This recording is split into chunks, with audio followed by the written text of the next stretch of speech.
on top of this whole thing. And of course, people like Christine and Lori Whitecall and Seth and myself and others who dare question anything to do with this project are called saboteurs and haters and obstructionists.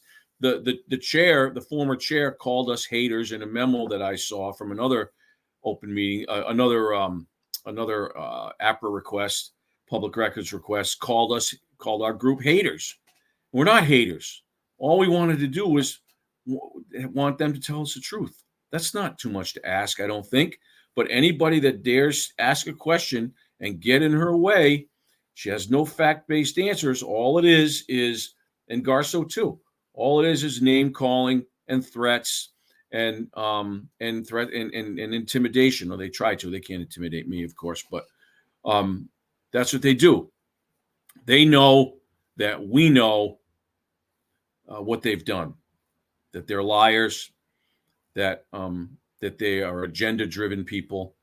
They care about themselves. They don't care about the kids. They care about leaving a legacy so they can put a nice plaque up. They can put it at the Garso Barty Memorial Fountain if they want. That's fine. But they don't have the best interests of these kids at heart. And as we go along here in our conversation, we get off the field project and talk about other stuff, that'll be able to be illustrated a lot better. But, this whole project's been a joke. They now the other night at the meeting, I don't know if you've got this clip or not, but I called for the school committee to stop fundraising, tell the working group to cease and desist with the fundraising for the quad. And as Lori had suggested, and they voted on a while back, everything that is raised, every penny that is raised between now and 30 June of 2024, as the bill comes due on the July 1st, I think, all those funds will go toward paying off Ojiri Field, which will lessen the amount of that $1 million that the Westerly taxpayers are on the hook for this thing. So the four members of the school committee, Rob and Joe and Lori and Christine, got it exactly right the other night. They showed great respect for Westerly's taxpayers. They have full care and control of this project, and they voted in that manner. So I salute the four of those guys and ladies for doing the right thing, for sure.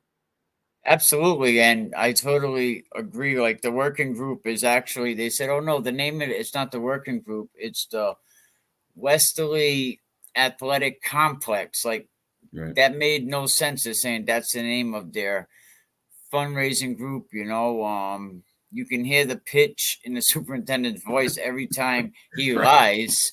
Yeah. And that's why I put that clip. Did your voice went up a whole octane, or you start stuttering or fumbling. But yeah, and speaking of the fundraising, you paid out $47,000.